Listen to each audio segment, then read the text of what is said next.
Olá pessoal, então vamos lá, na última etapa da nossa resolução. Então agora a gente vai calcular o saldo do efeito fiscal diferido, ok? Então vamos lá para a nossa planilha, que daí eu já vou explicar algumas coisinhas para vocês. Então o que acontece? O que é esse saldo do efeito fiscal diferido, né? Então esse saldo ele é uma diferença entre a base contábil e a base fiscal de algumas contas. Você pode até imaginar, mas como isso acontece? Então assim, vamos imaginar a seguinte situação. Por exemplo, nesse exercício que nós estamos fazendo aqui, nós estamos utilizando como parâmetro a aplicação de um CPC, que é o CPC 12, de ajuste a valor presente. Só que essa aplicação do CPC, ela é uma aplicação contábil, de certa forma. Vamos pensar assim, é uma adoção das normas internacionais e ele tem um amparo contábil.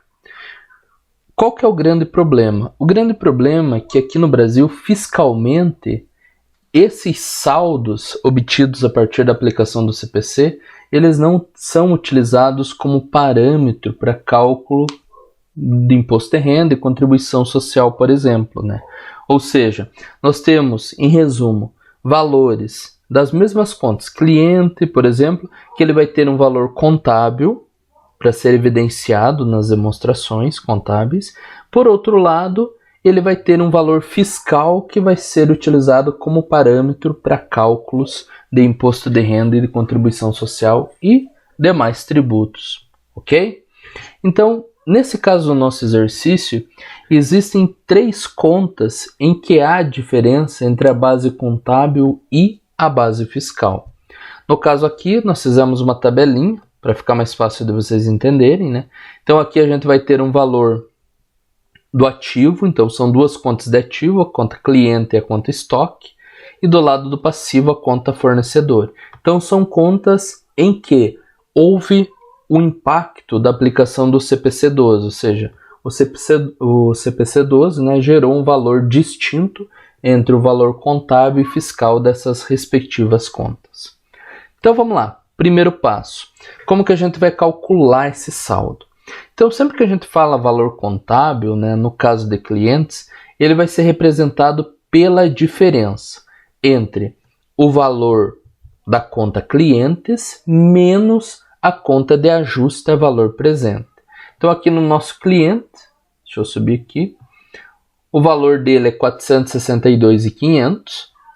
E vamos deduzir desse valor o saldo da conta ajuste a valor presente. Então esse seria o nosso valor contábil de clientes, aquele valor que aparece lá nas demonstrações contábeis.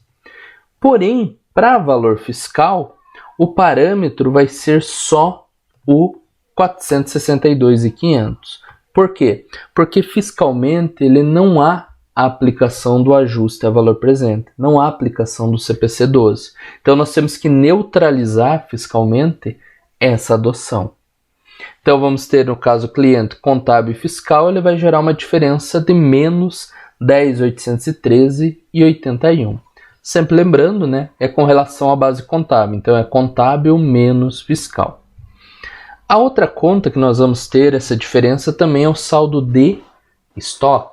Lembra que a gente tinha lá o estoque contábil, estoque fiscal? Então aqui a gente também vai levar em consideração esse valor.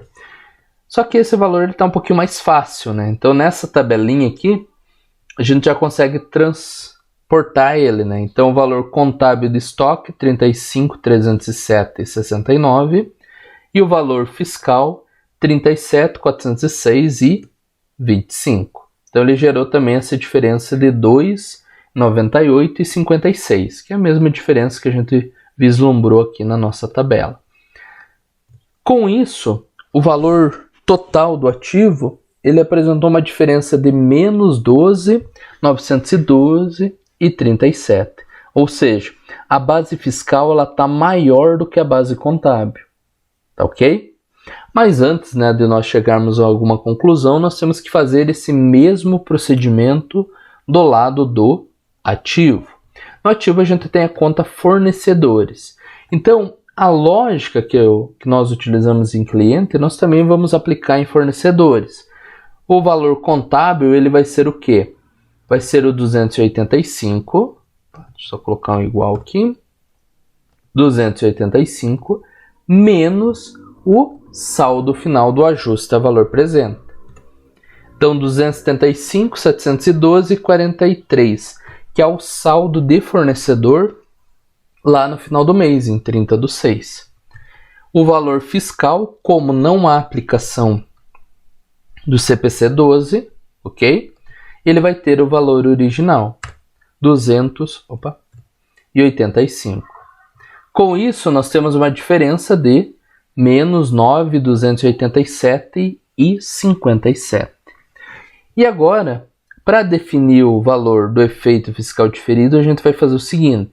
Sempre vai ser o valor do ativo menos o passivo. Só que aqui no caso, como o passivo está negativo, né, ele vai dar um jogo de sinal. Então, por isso que o saldo do efeito fiscal diferido ele vai ser de menos 3.624,80, ok? É esse valor que ele vai representar a diferença entre a base contábil e a base fiscal. Então, no caso aqui, a resposta da letra D seria esse valor aqui. Tá, vocês podem pensar, tá, professor, mas para que eu uso esse valor, né? Qual que é a lógica desse valor? Então, assim, ó, quando a gente faz a apuração do imposto de renda e contribuição social, a gente vai fechar lá as nossas demonstrações, né? Vai chegar num saldo chamado LAIR, lucro antes do imposto de renda, ok? Só que o que acontece? Se nós pegarmos esse valor lá, né, direto dos razonetes, aqui que a gente lançou, né, ele vai ser um valor contábil, ok? Então vamos supor, exemplo aqui, que o valor aqui do nosso LAIR tivesse dado 100 mil reais.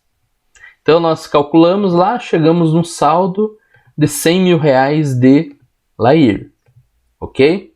O que vai acontecer? O imposto de renda e contribuição social, eles não são calculados sobre a base contábil, eles são calculados sobre a base fiscal, ok? Então, o que vai acontecer? Desse LAIR, a gente vai ter as contas mais barra menos de ajuste. Vai gerar adições ou exclusões. Para que nós, a partir do valor do lucro contábil, a gente possa chegar na base fiscal. Em resumo, é isso que a gente faz. Mas qual que é esse valor que a gente vai adicionar ou vai excluir? Aí sim, por isso que é importante nós calcularmos de forma correta o efeito fiscal diferido, porque é esse saldo que a gente vai considerar para chegar na base fiscal, tá certo? Então o valor aqui que a gente vai lançar vai ser 3.624,80. Tá, mas agora, vou lançar como adição, vou lançar como uma exclusão. O que vocês acham? Bom, deixa eu tentar exemplificar para vocês aqui. Então, assim, nesse cálculo do efeito fiscal diferido, a gente calcula sempre sobre a base contábil.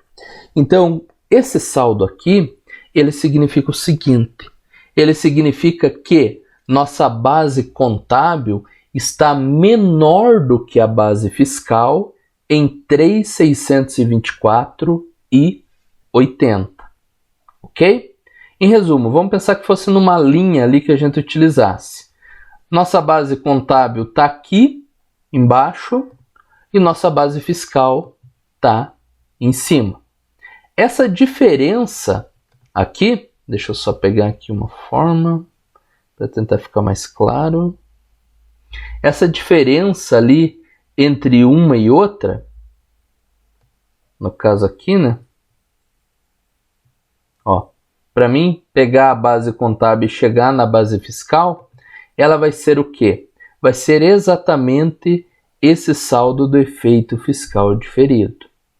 Então, por isso que quando esse valor ele dá negativo, a gente vai utilizar ele como uma adição à base de cálculo. Então o valor da base fiscal aqui nesse exemplo, né, hipotético, ele já seria de 103.624,80. Essa seria a base fiscal e daí sobre ela eu poderia calcular imposto de renda e contribuição social. Entenderam?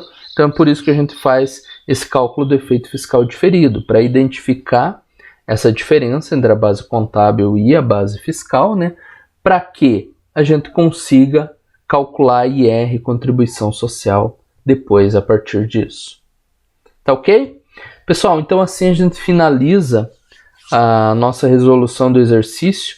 Foi uma resolução mais minuciosa, né? Tentei fazer passo a passo, fazer uns vídeos mais curtos, né, para vocês entenderem.